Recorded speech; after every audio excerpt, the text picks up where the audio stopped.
Matahari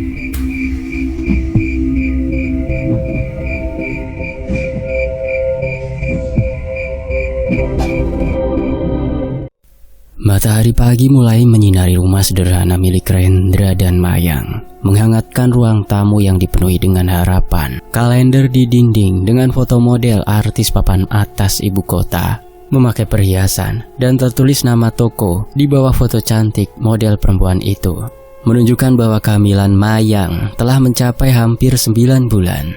Waktu yang mereka nanti-nantikan dengan penuh kebahagiaan.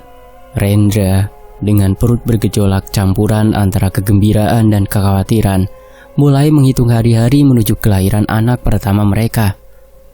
"Kamu yakin gak apa-apa, Yang?" tanya Rendra duduk di samping Mayang yang berbaring di kursi santai. Mayang tersenyum lemah sambil membelai perutnya yang besar. "Aku baik-baik saja, Mas. Sedikit pegal, tapi itu wajar kan?" Rendra mengangguk meski hatinya tetap cemas. Bagi mereka, anak ini adalah puncak dari segalanya, hasil dari cinta yang telah mereka bangun bersama. Selama 9 bulan, mereka merencanakan segalanya, mulai dari nama anak hingga bagaimana mereka akan merawat bayi itu. Kehidupan yang sederhana terasa begitu sempurna dengan kehadiran calon buah hati mereka. Mereka membayangkan tawa bayi, malam-malam tanpa tidur, dan segala kebahagiaan yang akan datang bersama kelahiran anak itu. Setiap pagi, Rendra berangkat bekerja sebagai mandor di perusahaan kayu milik Juragan Darto, sosok yang dikenal sangat kaya dan berpengaruh di daerah mereka.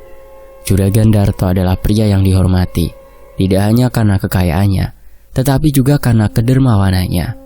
Selama masa kehamilan Mayang, perhatian Juragan Darto terhadap keluarga Rendra terasa sangat istimewa. "Rendra, jangan lupa kasih istrimu ini buah-buahan yang bagus buat janinnya," ujar Juragan Darto suatu hari ketika ia mampir ke rumah mereka. Di tangannya ada keranjang penuh dengan apel, jeruk, dan mangga segar. "Biar sehat, gak kekurangan gizi." Bukan hanya buah-buahan, Juragan Darto juga kerap memberikan vitamin dan obat herbal untuk menjaga kesehatan Mayang. Ia tak jarang mengirimkan dokter pribadi untuk memeriksa kandungan Mayang.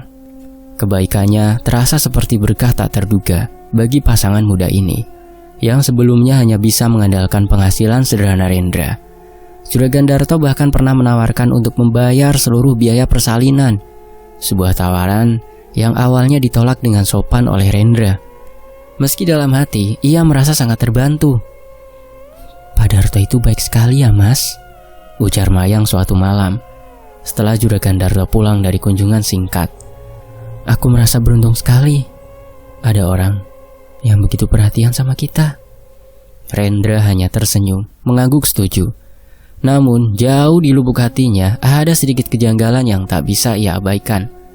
Mengapa Juragan Darto, seorang pria yang begitu sibuk dengan bisnis kayunya, bisa begitu peduli dengan kehamilan mereka? Meski tidak ingin memikirkan hal-hal buruk, Rendra terkadang merasa perhatian itu sedikit berlebihan. Namun setiap kali pikiran buruk itu muncul, ia segera menepisnya. Bagaimanapun tidak ada alasan untuk meragukan niat baik seseorang yang telah begitu banyak membantu mereka. Bulan-bulan berlalu dengan cepat, persiapan persalinan semakin dekat, dan harapan mereka semakin membumbung tinggi. Namun di balik setiap senyum dan kunjungan Juragan Darto, ada sesuatu yang tersembunyi. Sebuah kegelapan yang perlahan mengintai, tak terlihat di balik perhatian yang tampaknya tulus. Rendra dan Mayang tidak pernah menyadari bahwa kehidupan yang mereka anggap sempurna akan segera berubah. Takdir yang kelam sedang menunggu di sudut, siap merebut kebahagiaan yang mereka bayangkan. Di bawah semua kebaikan Juragan Darto, ada niat yang berbeda, yang perlahan-lahan akan terungkap ketika anak yang mereka nanti-nantikan menjadi taruhan dalam perjanjian gelap yang bahkan mereka tak pernah bayangkan. Hari kelahiran yang mereka harapkan penuh kegembiraan akan menjadi awal dari mimpi buruk yang tak terelakkan. Singkat cerita, bulan ke-9 kehamilan tiba, dan Mayang mulai merasakan sesuatu yang tidak biasa. Tubuhnya terasa semakin berat, seperti yang dikatakan oleh bidan ataupun dokter. Tetapi keanehan yang ia rasakan lebih dari sekedar perubahan fisik. Malam-malamnya mulai dipenuhi mimpi buruk yang membuatnya terbangun dengan keringat dingin. Sosok-sosok bayang-bayang gelap sering mengintainya dalam mimpi, mengelilinginya di saat ia tertidur lelap. Dalam mimpinya, ada seorang lelaki dengan wajah yang kabur, seolah tertutup oleh kabut hitam pekat. Lelaki itu tampak membawa sesuatu bayinya yang belum lahir. Mayang melihat dengan ngeri saat lelaki itu berjalan perlahan, membawanya menuju ke hutan gelap yang tak berujung. Kabut tebal menelan sosok itu bersama bayi mereka, meninggalkan Mayang berdiri ketakutan, terperangkap dalam kegelapan yang tak tertembus. Ketika Mayang terbangun, tangannya refleks meraba perutnya, mencari rasa aman dari bayinya. Namun, meskipun sentuhan fisiknya menghibur sejenak, bayangan dari mimpi itu tidak bisa hilang begitu saja. Pagi-pagi itu, saat ia menceritakan mimpinya pada Rendra, suaminya hanya tersenyum tipis dan mengelus punggungnya dengan lembut. "Sayang, itu cuma mimpi. Kamu terlalu lelah dan cemas menjelang persalinan," kata Rendra mencoba menghibur. "Gak ada yang perlu dikhawatirkan. Dokter sudah bilang semuanya baik-baik saja kok." Namun firasat buruk yang menghantui Mayang tidak kunjung pergi. Setiap malam, mimpinya semakin jelas dan mengerikan. Di satu malam yang paling menakutkan, Mayang melihat sosok lelaki yang sama, tapi kali ini wajahnya sedikit lebih jelas. Ada semacam senyuman bengis yang tersungging di balik kabut hitam yang terus menyelubungi wajahnya. Mayang berteriak dalam mimpi itu, berusaha mengejar bayinya yang dibawa pergi, tapi kakinya terasa berat seperti tertanam dalam lumpur. Ketika ia terbangun, nafasnya tersengal-sengal, tubuhnya gemetar hebat. Ia merasa ada sesuatu yang salah, sesuatu yang lebih dari sekedar mimpi buruk biasa. Tapi meski firasatnya semakin kuat, Rendra tetap mencoba meyakinkan bahwa itu hanya ketakutan menjelang hari kelahiran. Namun firasat buruk Mayang mulai berubah menjadi kenyataan. Pada suatu pagi yang seharusnya berjalan biasa, ia merasakan gerakan bayinya jauh berkurang dari biasanya. Tendangan-tendangan tidak sekeras biasanya. Sehari sebelumnya bayi mereka bergerak aktif, tapi hari ini hampir tidak ada gerakan sama sekali. Rendra segera membawa Mayang ke dokter untuk memastikan semuanya baik-baik saja. Dokter yang memeriksa kandungan menyatakan bahwa tidak ada masalah, detak jantung bayi normal, dan semua indikator medis menunjukkan bahwa kehamilan berjalan sehat. Namun, hati Mayang tetap gelisah. Ada yang terus mengganjal dalam pikirannya, seakan ada sesuatu yang tersembunyi dan belum terungkap. Saat mereka pulang ke rumah, keanehan semakin bertambah. Malam itu, Mayang terbangun dengan rasa berat di dadanya, seperti ada sesuatu yang menekan. Perlahan-lahan, ia membuka matanya dan melihat sekeliling kamar yang gelap. Lampu tidur menyala lembut di sudut ruangan, namun ada yang aneh. Udara di dalam kamar terasa lebih dingin dari biasanya. Mayang mencoba mengubah posisi tidurnya, tapi tiba-tiba ia merasakan sentuhan dingin di perutnya. Dengan nafas yang terhenti, ia melihat ke bawah dan matanya terbelalak ketakutan. Di atas perut besarnya yang sedang mengandung, ada sesuatu yang menyeramkan. Tangan-tangan kasar dengan kuku panjang yang menghitam tampak menggerayangi perutnya, seperti sedang mencari sesuatu di dalamnya. Tangan itu bukan milik manusia biasa. Tangan itu berbentuk aneh, kurus kering seperti ranting pohon mati. Tapi dengan kekuatan yang memaksa, perlahan tangan itu merayap di kulitnya, seolah mencoba mengambil sesuatu dari rahimnya. Mayang ingin berteriak, tapi suaranya tercekik di tenggorokan. Ia hanya bisa menatap dengan ngeri saat makhluk itu muncul sepenuhnya dari kegelapan. Sosok hitam dengan mata merah menyala yang menyeringai ke arahnya. Rendra yang tidur di sebelahnya terbangun karena suara nafas tercekik dari Mayang. Ia langsung menyalakan lampu dan melihat istrinya berkeringat, gemetar hebat. "Mayang, kamu kenapa?" Rendra meraih tangannya, tapi Mayang hanya bisa menangis tanpa suara. Tangannya gemetar memegang perutnya yang masih terasa dingin. Ada sesuatu, ada yang menggerayangi perutku, Mas. Makhluk itu, dia ingin bayiku, bisiknya dengan suara parau. Rendra menelan ludah, jantungnya berdegup kencang. Walau tak melihat sendiri makhluk itu, ia merasakan sesuatu yang aneh di udara. Rasa dingin yang tak biasa dan kecemasan yang tiba-tiba menyeruak. Dalam hati, Rendra mulai bertanya-tanya, apakah perhatian berlebihan dari Juragan Darto selama ini memang hanya kebaikan atau ada maksud yang lebih gelap di baliknya? Apa mungkin mimpi-mimpi buruk Mayang adalah pertanda bahwa ada sesuatu yang lebih menyeramkan sedang mengintai keluarga mereka? Ia belum tahu jawabannya, tapi yang pasti ini bukan sekedar mimpi buruk atau kelelahan biasa. Sesuatu yang jauh lebih jahat sedang mendekat. Setelah mengalami hal janggal di luar logika dan saat harapan mulai memudar, datanglah seorang tamu tak terduga yang membawa secercah jawaban. Fadli, sepupu Rendra yang tinggal di pulau seberang, tiba di rumah mereka tanpa peringatan. Kehadirannya terasa misterius, seperti membawa angin perubahan yang aneh. Fadli dikenal di keluarga besar bukan hanya sebagai saudara, tetapi juga sebagai seseorang yang memiliki kemampuan spiritual yang dalam. Warisan dari leluhurnya yang dulu pernah menjadi dukun besar di kampung mereka. Ia tak pernah berbicara sembarangan, dan kemampuannya membaca tanda-tanda alam membuatnya dihormati.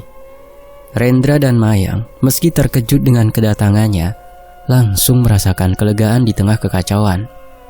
Mereka berharap Fadli bisa membawa penjelasan atas mimpi buruk dan perasaan aneh yang menghantui mereka selama beberapa minggu terakhir. Di ruang tamu yang remang-remang, mereka duduk bersama. Rendra dengan ekspresi penuh kecemasan menceritakan semua keanehan yang terjadi sejak akhir-akhir ini. Mimpi buruk Mayang, penampakan makhluk aneh yang menyeret bayi mereka, hingga firasat buruk yang semakin kuat setiap harinya. Fadli mendengarkan dengan seksama.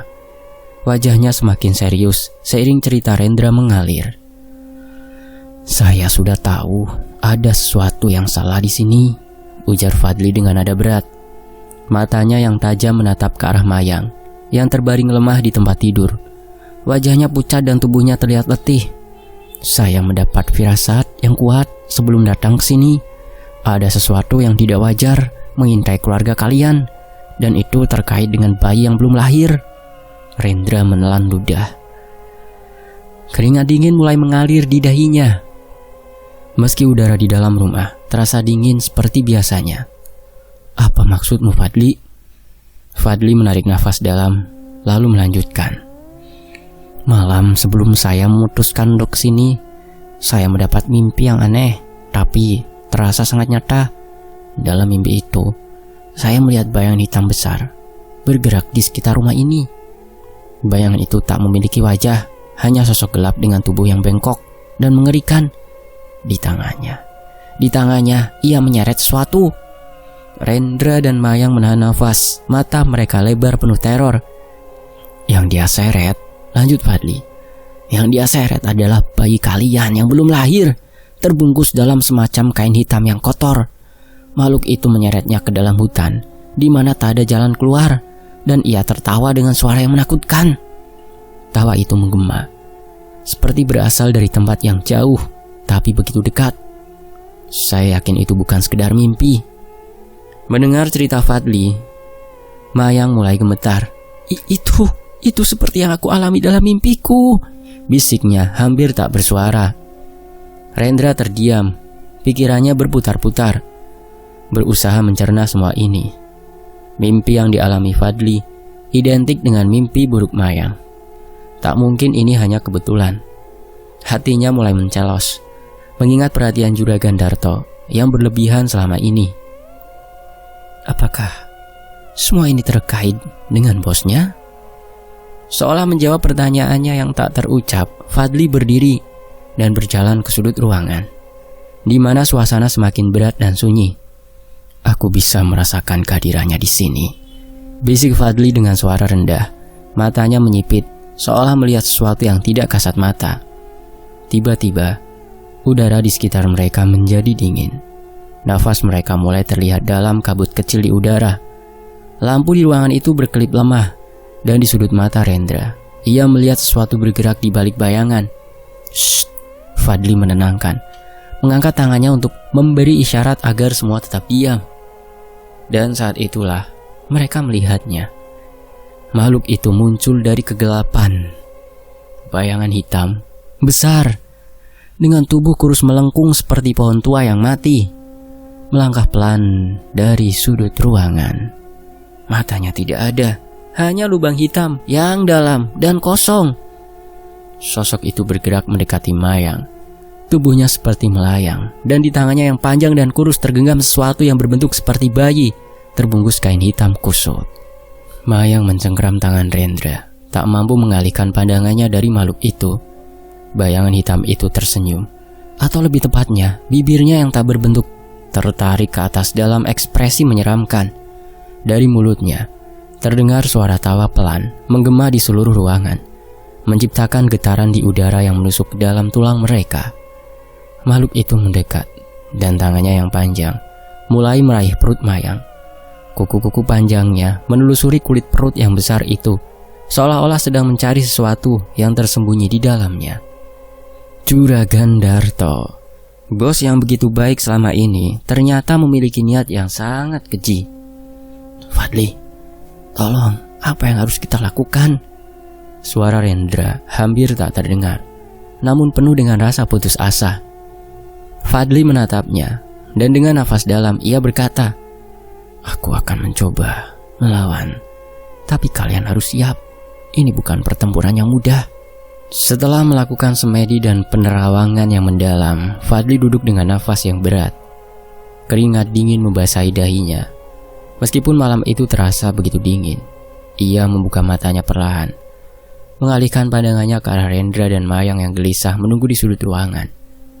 Tatapan Fadli kosong. Sejenak, seolah mencerna kengerian yang baru saja ia saksikan dalam dunia batin. Setelah beberapa saat ia menegakkan tubuhnya, menatap Rendra dengan ekspresi yang penuh keseriusan. "Dia ingin bayimu," kata Fadli dengan suara tegang. "Itu bukan makhluk biasa. Ini adalah pesugihan. Juragan Darto akan menumbalkan anakmu." Rendra tak bisa berkata apa-apa. Kepalanya berdenyut, dadanya sesak. "Anak dalam kandungan Mayang akan dijadikan tumbal oleh Juragan Darto," lanjut Fadli dengan suara serak. Kata-kata itu seperti pisau yang menembus jantung Rendra. Wajahnya memucat kembali, sementara Mayang tak sanggup menahan air mata yang mulai mengalir di pipinya. Mereka berdua tak pernah membayangkan bahwa kebaikan yang ditunjukkan oleh Juragan Darto, bos yang selama ini mereka anggap sebagai dermawan, ternyata hanyalah kedok yang mengerikan. "Tumbal?" bisik Rendra, matanya membelalak tak percaya. "Apa maksudmu? Kenapa anak kami?" Fadli menunduk sejenak sebelum menjelaskan lebih lanjut. "Juragan Darto tidak seperti yang kalian kira. Kekayaannya, kekuasaannya, semua itu berasal dari perjanjian hitam yang ia buat dengan makhluk gaib bertahun-tahun lalu. Setiap 10 tahun, Darto harus menyerahkan nyawa seorang bayi yang belum lahir sebagai tumbal untuk mempertahankan kekayaannya dan keberuntungannya. Tahun ini, anak kalian yang diincar." Rendra tak bisa berkata-kata. Tubuhnya lunglai, hampir tak percaya dengan apa yang ia dengar. Pikirannya berputar-putar, mencoba menemukan penjelasan yang masuk akal. Namun hanya kengerian yang memenuhi benaknya. "Tapi bagaimana bisa? Mengapa anak kami?" Fadli menarik nafas panjang, mencoba menenangkan diri sebelum melanjutkan. "Juragan Darto tidak memilih kalian secara acak. Selama ini dia telah memperhatikan kalian. Dia tahu bahwa Mayang hamil dan mengincar bayi itu sejak awal. Itu sebabnya dia begitu baik, begitu perhatian selama kehamilan Mayang. Semua itu dilakukan agar kehamilan ini berada di bawah pengawasannya, agar ritualnya berjalan lancar." Mayang memegangi perutnya dengan erat, seolah-olah mencoba melindungi bayinya dari ancaman yang tak terlihat. Dia menggunakan kebaikannya untuk mengkhianati kami," isaknya lirih. Air matanya tak henti-henti mengalir dan tubuhnya gemetar. "Kebaikannya adalah tipu daya," kata Fadli dengan tenang tapi tegas. Itu adalah cara untuk memastikan tumbalnya berjalan sesuai rencana. Sejak awal dia sudah menentukan bahwa anak kalian akan menjadi korbannya. Renda menggertakkan giginya. Kepalanya penuh dengan kemarahan yang mendidih. Semua perhatian, semua kebaikan yang pernah ditunjukkan Juragan Darto selama ini tiba-tiba terasa seperti racun. Ia teringat bagaimana Darto sering datang ke rumah mereka, membawa bingkisan, memberikan vitamin untuk Mayang, dan selalu menunjukkan perhatian yang seolah tulus. Sekarang, semua itu terasa seperti siasat licik untuk menutupi niat busuknya. Jadi semua ini sudah direncanakan dari awal? Tanya Rendra. Suaranya bergetar antara marah dan hancur. Benar, jawab Fadli. Darto tahu bahwa anak kalian adalah kunci untuk memperpanjang kekuasaannya. Ritual pesugihan ini membutuhkan nyawa bayi yang belum lahir setiap 10 tahun. Ia tidak akan membiarkan siapapun menghalangi rencana itu, bahkan jika itu berarti menghancurkan kalian berdua. Kata-kata Fadli menggema di ruangan itu, menambah berat suasana yang sudah mencekam. Semua perhatian mereka terfokus pada kenyataan pahit bahwa orang yang selama ini mereka anggap sebagai penyelamat justru adalah dalang dari musibah yang mereka hadapi. Aku tidak akan membiarkan ini terjadi, kata Rendra dengan suara parau. Matanya dipenuhi api kemarahan. Anakku tidak akan menjadi korban pesugihan. Fadli mengangguk pelan. Kita harus bertindak cepat. Juragan Darto mungkin sudah menyiapkan langkah terakhir untuk menyelesaikan ritualnya, tapi aku akan mencoba menghentikannya. Kalian harus tetap kuat, karena pertempuran ini tidak akan mudah. Rendra menggenggam tangan Mayang, mencoba memberi kekuatan, meski hatinya sedang kacau. Di tengah kegelapan yang menyelimuti nasib mereka, ada satu hal yang jelas. Mereka akan melakukan segala cara untuk melindungi anak mereka dari kekejaman Juragan Darto. Tapi bagaimana caranya? Dengan kekuatan gaib yang begitu besar mengintai. Mereka tak tahu seberapa jauh mereka harus berjuang. Fadli berdiri, menatap ke arah pintu dengan mata yang berkilat penuh tekad.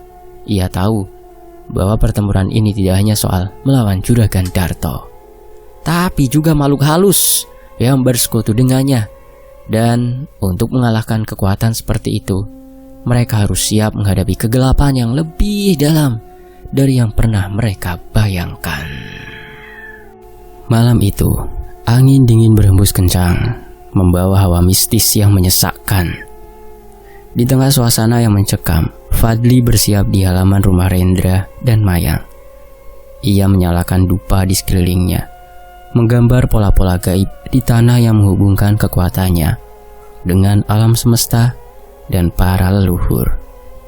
Mayang yang berbaring lemah di dalam rumah terus merasakan desakan dari bayangan hitam yang mengelilinginya, semakin kuat setiap detiknya.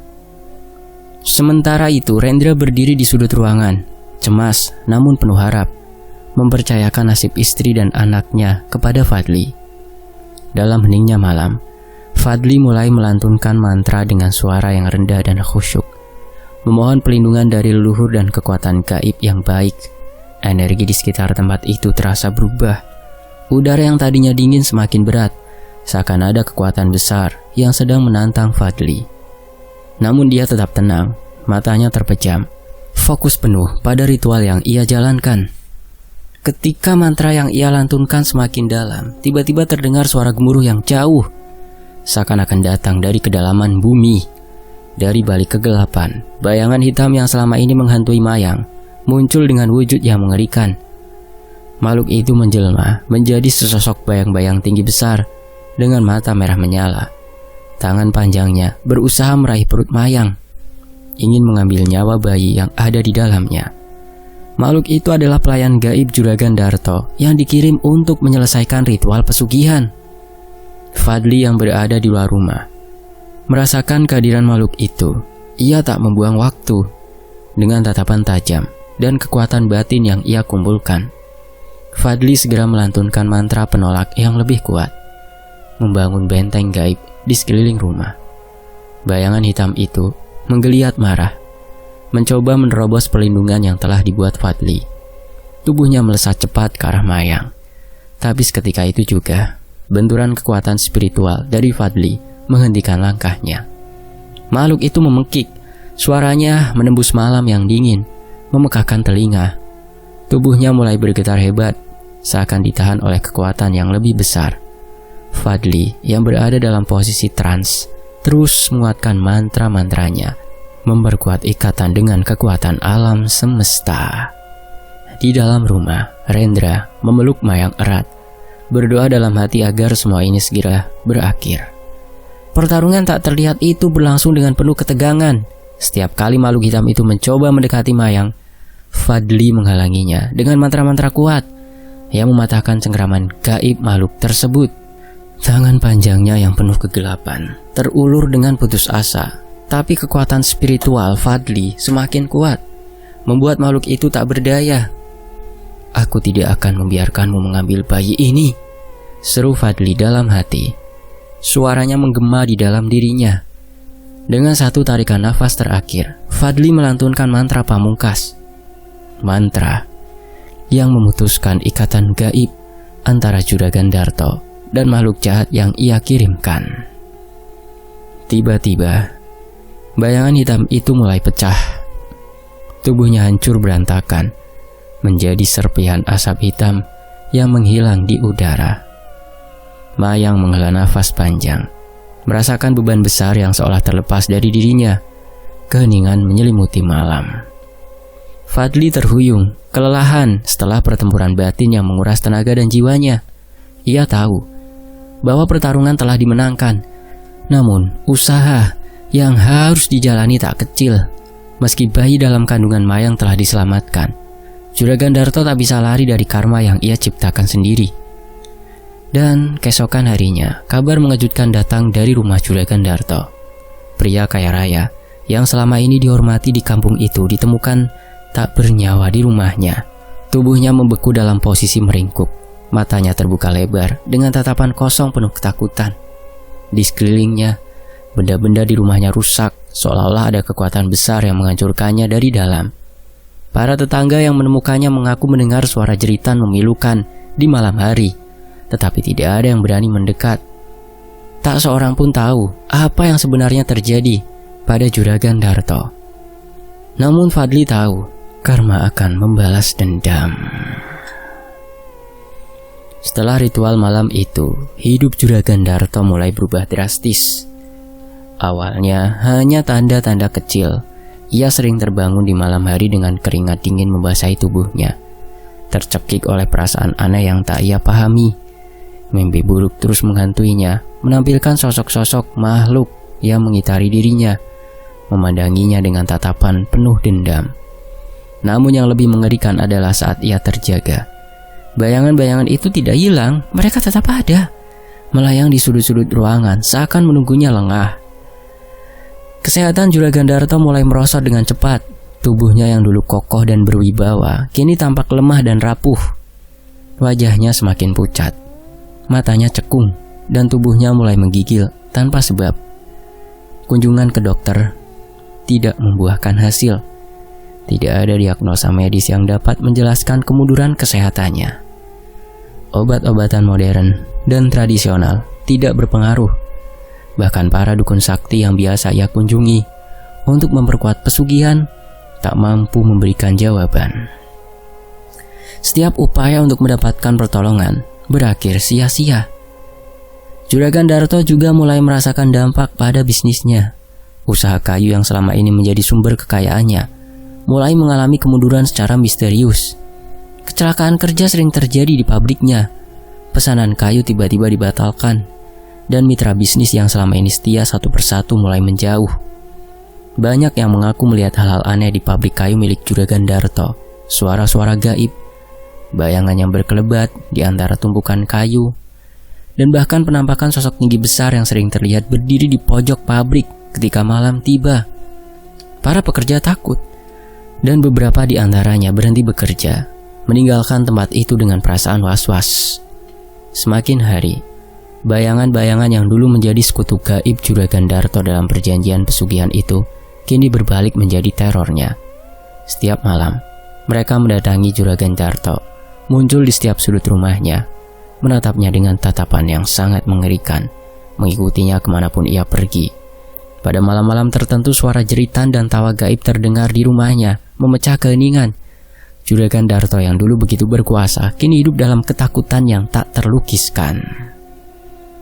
Tidak ada tempat untuk lari.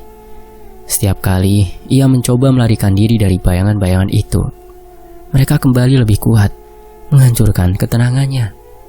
Juragan Darto terjebak dalam lingkaran teror yang tak pernah berakhir. Ia menjadi pendiam, tak lagi keluar rumah. Bahkan keluarga dan tetangga mulai menjauh. Orang-orang di kampung berbisik tentang nasibnya, tapi tak ada yang berani mendekat.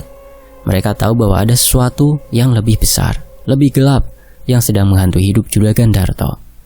Puncak dari karma itu datang pada suatu malam yang penuh keheningan. Jeritan memilukan terdengar dari dalam rumah Juragan Darto, memecah kesunyian malam. Tetangga yang mendengar suara itu terkejut dan mencoba mengintip dari luar, tapi tidak ada satupun yang berani masuk.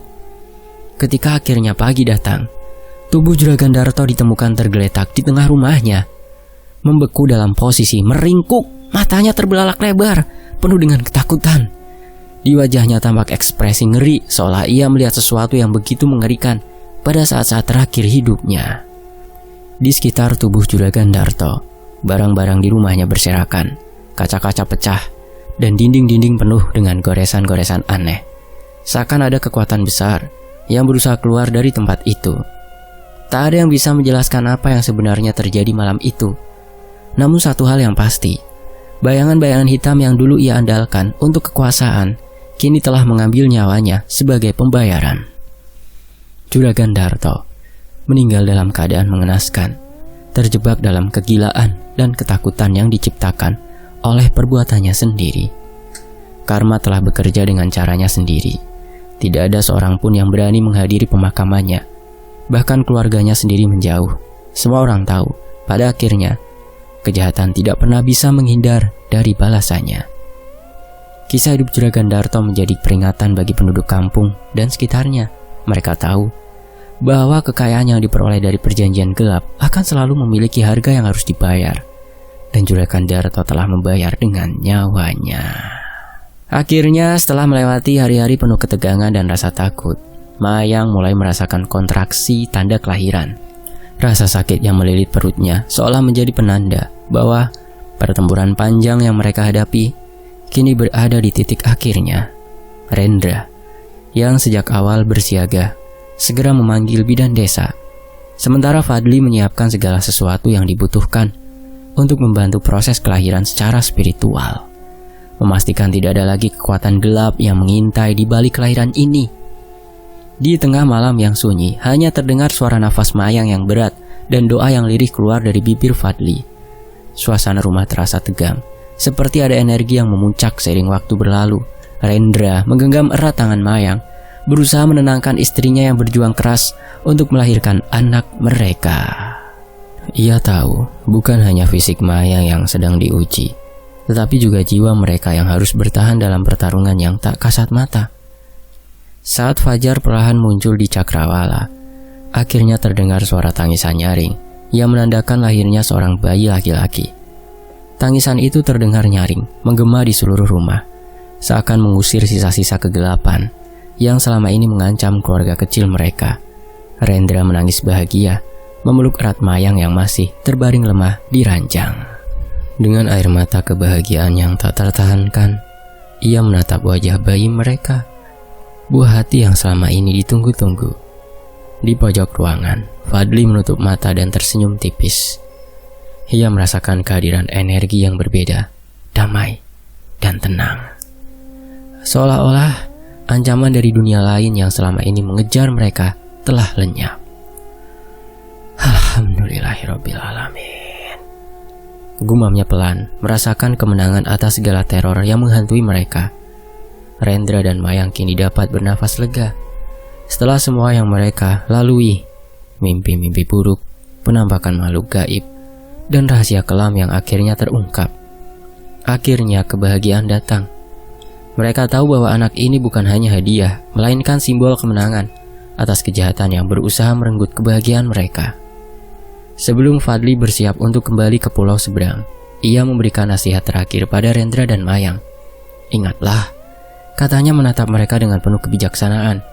Ingatlah, hidup ini penuh dengan ujian. Tidak ada yang tahu dari mana ujian itu datang. Tetapi selama kita setia pada kebaikan dan tidak tergoda oleh jalan gelap, tidak ada kejahatan yang mampu mengalahkan kita. Rendra mengangguk dengan penuh rasa hormat. Terima kasih Fadli, tanpa bantuanmu, kami mungkin tidak akan pernah bisa melalui semua ini. Fadli tersenyum lalu pergi meninggalkan rumah itu dengan langkah ringan. Nama Juragan Darto yang dulu begitu ditakuti dan dihormati, perlahan mulai dilupakan oleh orang-orang. Rahasia kelam yang tersembunyi di balik kekayaannya akan selalu dikenang oleh mereka yang tahu, namun tak akan pernah diungkapkan secara terbuka. Kini, keluarga kecil Rendra dan Mayang bisa memulai hidup baru, jauh dari bayang-bayang gelap masa lalu. Mereka menyadari bahwa kehidupan yang mereka miliki ini penuh berkah, dan cobaan yang telah mereka lalui hanyalah ujian untuk membuat mereka lebih kuat. Mereka percaya bahwa selama mereka tetap dalam jalan yang benar, kejahatan apapun tak akan bisa menyentuh mereka lagi. Sementara itu, bayangan karma Juragan Darto menjadi pengingat bagi semua orang bahwa tak ada kejahatan yang bisa dilakukan tanpa balasan dan karma yang menantinya. Demikianlah sebuah kisah, semoga terhibur. Fakta Sejarah pamit, sampai jumpa di kisah lainnya. Wassalamualaikum.